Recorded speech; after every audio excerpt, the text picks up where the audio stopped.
ku Facebook nga Diana yekweka face amukwata ka video ka seconds nga 10. Eto wakalaba ye abanyonyo na wanda. Ndabye kiri ku media. Ja yanju do ba mwanju ne kifaananyi nalabi. Ba yanju ba mwanju. Naye musajja nga yekweka face lwaki. Bawana information kyekugamba ekyo lupi okimanyi naawe. Naye gw'oli musajja wange muno omusajja wa muno bamuva Bulaaya biki? Owaaye gw'omunnamawulire kumalawo. Kyemmanyi bateekayo bajja kuteekayo eri bajja kugira. Nakwera mu maaso kikyo oyagala gwe munoonya. Tasobola kufunika. Ekyamazima gye nnoonya. Tasobola kufunika. Kwabaddewo okwanjula. Waliyo mulugo. Nogye mulaba. Atombulira musajja. Mwaka babirade ku TV. Ndabye ku social media nga babitaddeyo. Tekuli video. Ndabye ekifaananyi golabako ka video clip kugundi ku Facebook ye. Simu nina tegena kufurahi. Simu wagisuula. Ekinya kyankalanamu eryanda. Nsiri ku line nyina n'omulala nkubidde bayitawo. Kitegeeza bigenze ku media. Bwe kyonamanya kiri bweki. Abantu bakoze omukolo ne guggwa. Buli kimu ne kiggwa byonna bibyo biraba emikolo gye ddala. Naye information endala eddako yalina ogibeeweera kuba era yalina era ya positive.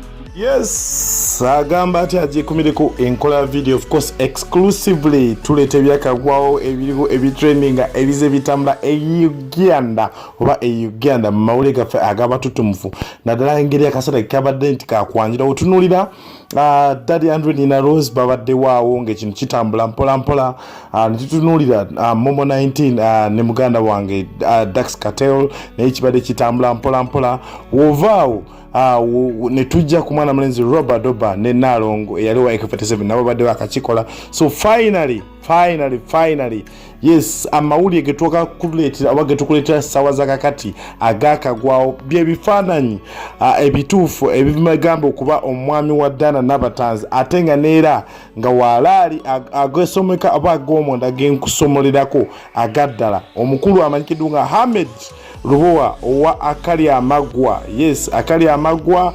Yes oba mujite Aromatic Entertainment akazanyo kubaita akali amagwa. Yes akazanyo kano.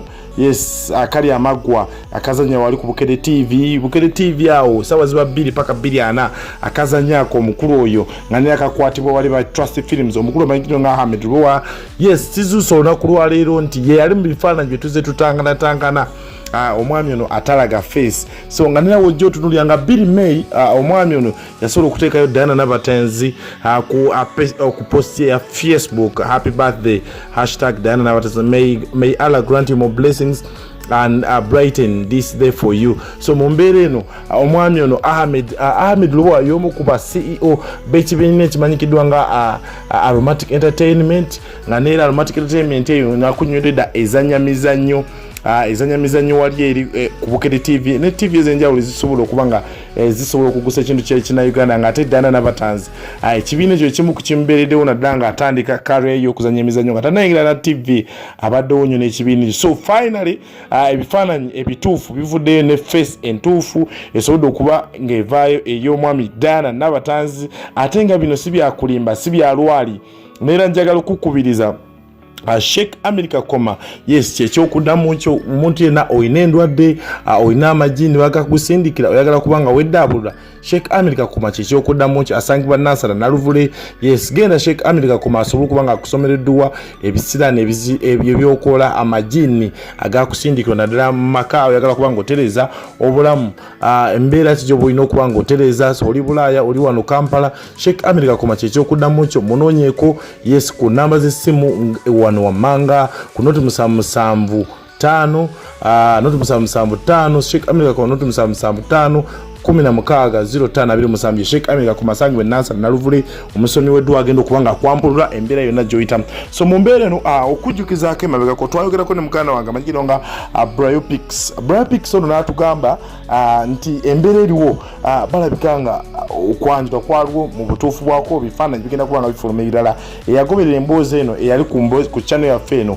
ojjukira kye twakunyonyola twakugamba bwe tuti katufune Biopics kulwejjukanye mutukomewo ku Facebook nga Diana yekweka face amukwata ka video ka seconds nga 10 eto wakalaba ye abanyonyo na wana media ja yanju do ba mwanju ne kifaananyi kye nalabi ba yanju ba mwanju naye musajja nga yekweka face lwaki bawa na information kyekugamba ekyo lupya okimanyi naawe naye gwe oli musajja wange muno omusajja wa muno bamuva Bulaya biki owaaye gwe omunnamawulire kumalawo kyemmanyi batapirize bateekayo bajja kuteekayo eri ojja kugira nakwera mu maaso kikyo oyagala gwe munoonya tasobola kufunika ekyamazima gejjo nnoone tasobola kufunika kwabaddewo okwanjula oye mu kibuga nogemmulaba ate ombulira babirade ku TV andabye ku social media nga babitaddeyo tekuli video ndabye ebifaananyi golabako ka video clip kugundi ku Facebook ye simu nina tegena kulayi simu wagisuula ekinya ekyankalanamu eryanda nsiri kulayini nyina n'omulala nkubidde bayidawo kitegeeza bigenze ku media bwe kyonimanya kiri bweki abantu bakoze omukolo ne guggwa buli kimu ne kiggwa byonna bibyo biraba mikolo gya ddala naye information endala eddako yalina ogibeeweera kuba era yalina positive eyo embera ya Biopics gye twakunyonyola gyakutulaga ekigenda mu maaso oba ekyaliwo wakati mu Kampala nga omukyala Diana Nabatanzi ono yakola omukolo ogw'enkukutu ate nga nero njagala okutegeeza nti mu mbeera eno Diana Nabatanzi mwana Boutique Entertainment eno bali nnyo ne mukwano gwe abanyigirwa nga Florence Nampijja bonna bakozi ba BBS Telefina mu mbeera eno omwami ono Ahmed Lubowa ayinza okuba alina omukyala wakoba talina naye nga njagala okutegeeza amazima abaana bano abakwasaganya ate nga n'oyo Florence Nampijja naye amukwasaganya so ku bombi ndowooza abadde akyanoonyawo omutuufu yaani oyinza okugamba kazanyo ba firimu naye kyolina okukkirizagaana bano bombi oluguudo lwebe bajja oba bakwasaganya bombi ng'abantu be yabakwasaganya mu mbeera ki omanyi bwe mubeera ababiri tovolaba nti bagamba mbulya gw'oyita naye nkubulira empisa ze so omukulu amanyikiddwa nga Ahmed Lubowa ne Diana Nabatanzi kirizagaana omukwano oguli amapenzi wegali lavoizi wadde ani Florence Nampijja akatima kalyo oba oluguudo ayinza okuba yalugendako olwobwe bajja wali oba bawala kata ayinza okuba yamugendako so mu mbeera eno njagala okutegeeza nti weekiri ate kituufu kirizagaana ebifaananyi bino byakafuluma exclusively obijjaano ku nkola ya video kona kadako subscribing naye njagala okujjukiza nti buli kyoyagala okufuna exclusively mu batutumfu n'ekyakagwawo byonna ogenda kubijjaano ku nkola ya video neera Ahmed Lubowa wa Almatic Entertainment CEO omu ku board directors wa company eyezanya emizannyo kusane omukyala Diana Nabatanzi kirizagaana ekyenjawulo ekiri waliwo chemistry ali wakati waabwe bombi neera ajjukira waki kivudde engeri kize kitambulamu embera bwete bwino okubanga etambula omwami ono omusajja mukwata mpola yes embera gy'omutunuliramu si muntu wakupapa nere ekintu akikwata mpola so mu mbeera eno gegakalabika so omukulu lwasa byobadde okolima ndowooza wano kiyise ate wakyali mukisa so Diana Nabatanzi ebintu bitandise okutambula mpola ayagadde kulumya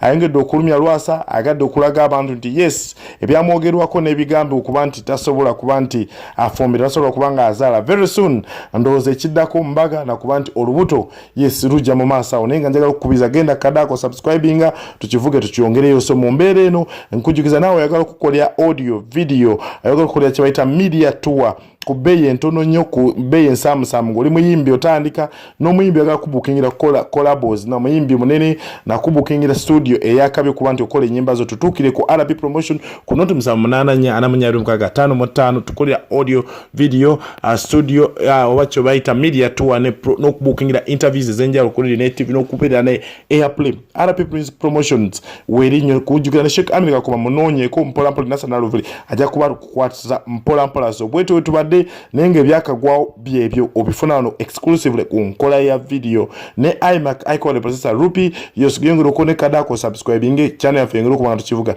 Thank you so much.